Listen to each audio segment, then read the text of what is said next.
여러분 반갑습니다. 반도체 오빠 천만쌤입니다. 오늘은 토요일 새벽 6시 1교시 한번 또 시작하도록 할까요? 하루하루 매일 반복되는 영상을 올리고 있네요. 계속 반복적으로 올리고 있습니다. 어떻게 보면 누구한테는 뭐 쉴 틈 없이 올리기도 하고 올린다고 하는데 저는 그래요. 근데 여러분이 잘 되길 바라는 마음에서 제가 영상을 올리는 거예요. 여러분이 좀이라도 즐거웠으면 좋겠습니다. 자신감을 잃지 않고 혹시 투자하시는 분들 용기를 잃지 말라고 그런 차원에서 제가 하는 겁니다.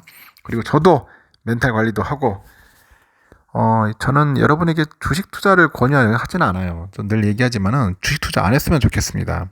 이 투자 잘못했다가 엉뚱한 길로 가는 분들이 너무 많아가지고 될 수 있으면 처음부터 주식 투자를 하려고 하지 말고 차분하게 이제 접근하는 그런 시간이 필요합니다. 공부를 하든지 학습을 하든지 간에 하여튼 뭔가 이렇게 훈련이 필요해요. 훈련. 그 훈련 기간이 필요하지. 뭐 훈련도 안 하고 곧바로 진입을 해가지고 나중에 엉뚱한 선택을 한다든지 판단을 해가지고 본의 아니게 여러분의 그 소중한 돈을 또 날릴 수가 있어요. 그런 분들이 많습니다. 제가 겪어봤기 때문에 여러분에게 하는 거예요. 그래서 혹시라도 초보분들, 주린이분들은 진짜 신중하게 하셔야 돼요. 주위에서 투자 막 얘기하는데 하라고 하는 건 모르겠지만 그 하기 전에는 충분한 시간을 갖고 여러분 훈련을 좀 받았으면 좋겠습니다. 저는 살다 보니까 이 겸손이라는 것에 대해서 많이 배워요. 겸손. 이 사람은 겸손해야 돼요. 투자하는 사람들은 겸손해야 하는데 우리 겸손은 이런 얘기를 하지 않습니까? 나를 낮춘다.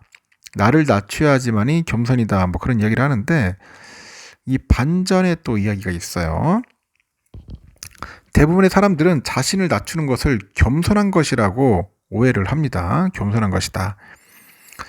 도움을 받은 친구가 너 덕분에 네 덕분에 전 해낼 수 있었어. 이렇게 감사를 표하면은 내가 아니었어도 잘 해냈을 거야 라고 이제 대답을 한다거나 아니면 직장에서 상사가 이번 일은 훌륭히 잘 해냈네 라고 칭찬을 해도 제가 한 일은 별로 없습니다 라고 대답을 해야지 이렇게 겸손한 것이라고 이렇게 생각합니다. 이렇게 답변을 해야지 이게 겸손한 거다. 우린 그렇게 늘상 이해를 하는데 하지만 무작정 자신을 낮춘다는 것은요 오히려 좋지 않은 결과를 또 초래한다고 해요. 계속 스스로를 낮추기만 하면은 상대는 무의식적으로 나의 노력을 가벼이 볼 수 있고 무엇보다 스스로를 낮춤으로써 내 자신조차 내 능력을 평가절하할 수 있기 때문입니다. 도움을 받은 친구가 내 덕에 해낼 수 있었어 이렇게 감사를 표하면은 도움이 되었다니 나도 기쁘다 나도 기뻐 이렇게 대답을 해주면 돼요. 그리고 직장에서 상사가 이번 일은 훌륭히 잘 해냈네 이렇게 칭찬을 한다면은 노력한 보람이 있어 다행입니다 이렇게 대답을 하시기 바랍니다. 알았죠?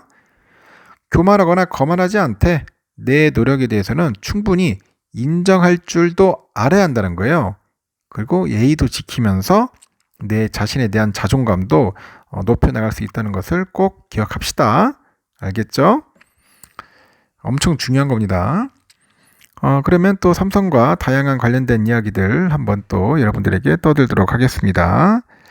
좀 재밌는 이야기들이 좀 많이 있는데 요즘 아주 막 치열해요. 요즘 보니까 삼성전자랑 하이닉스가 경쟁이 아주 치열합니다. 특히 HBM 관련해 가지고요.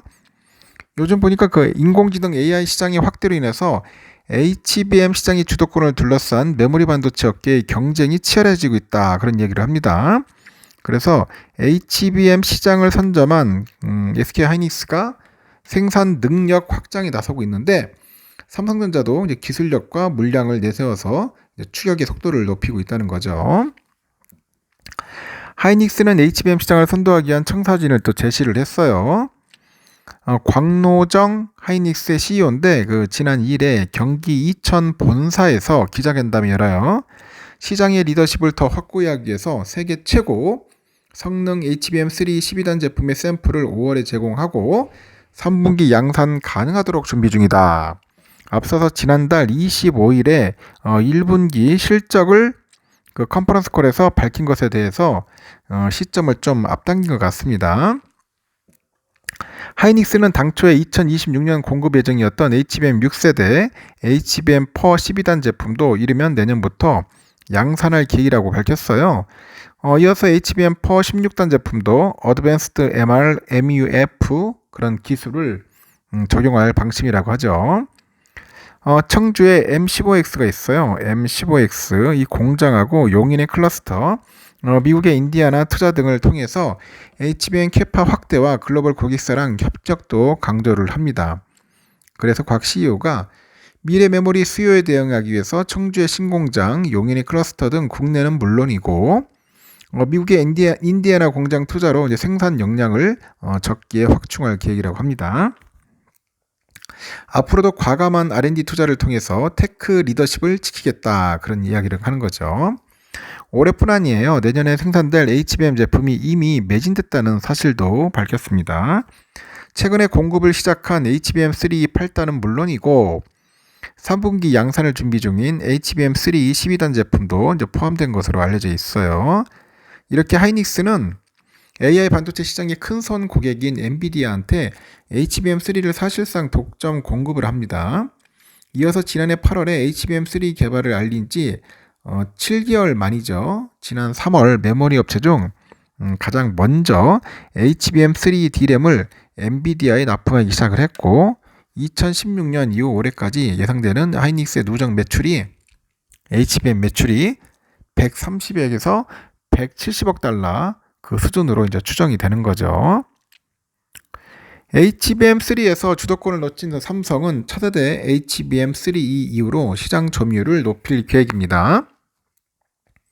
삼성전자 메모리 사업부 전략 마케팅 실장이 실적 컨퍼런스 콜에서 올해 하반기 HBM3E의 급격한 전환을 통해서 이 고용량 HBM 그 시장 선점에 주력하겠답니다.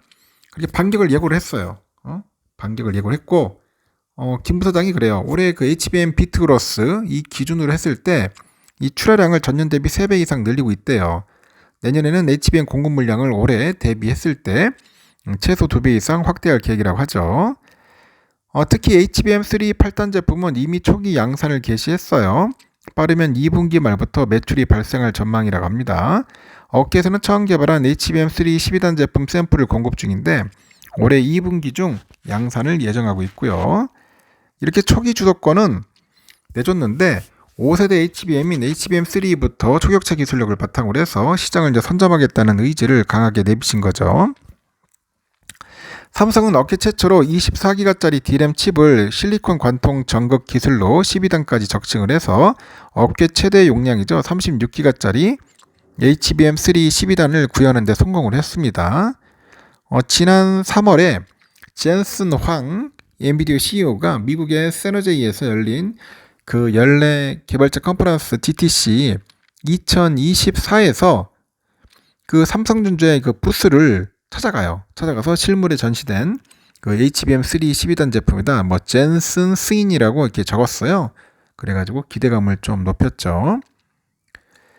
경기현 사장도 지난달 26일 구성원 대상 경영 현황 설명에서 AI 초기 시장에서 우리가 승리하지 못했다. 2라운드는 우리가 승리해야 한다 강조를 합니다.